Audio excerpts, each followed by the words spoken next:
YSRCP Rajya Sabha MP Vijayasai Reddy గారు కొన్ని కీలకమైన వ్యాఖ్యలు చేశారు.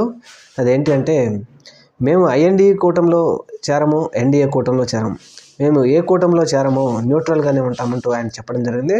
2014లోనూ వాళ్ళు న్యూట్రల్గానే పోటీ చేశారు, 2019లోనూ న్యూట్రల్గానే ఉన్నారు, 2024లో కూడా న్యూట్రల్గా ఉండి ఓడిపోయారు. ఇప్పుడు కూడా వారు అదే చెప్తున్నారు, మేము ఏ కూటమిలో చేరమో మేము న్యూట్రల్గానే ఉంటాం. అలాగే న్యూట్రల్గా ఉంటూనే కొన్ని మనం చూసాం, బీజేపీకి మద్దతుగా అనేక బిల్లులకి సపోర్ట్ చేసింది వైఎస్ఆర్సీపీ పార్టీ. ఇప్పుడు అలాగనే జమేలి ఎన్నికల బిల్లుకు సపోర్ట్ చేస్తున్నాం, అంతేగాని మేము ఎన్డీఏ కూటమిలో కానీ ఐఎన్డీఏ కూటమిలో కానీ ఏ కూటమిలో చేరము అన్నట్టుగా ఆయన క్లారిటీ ఇచ్చారు.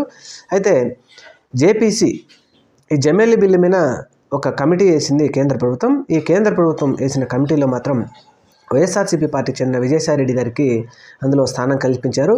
అందులో ఆయన కూడా చెప్తూ, రాష్ట్రంలో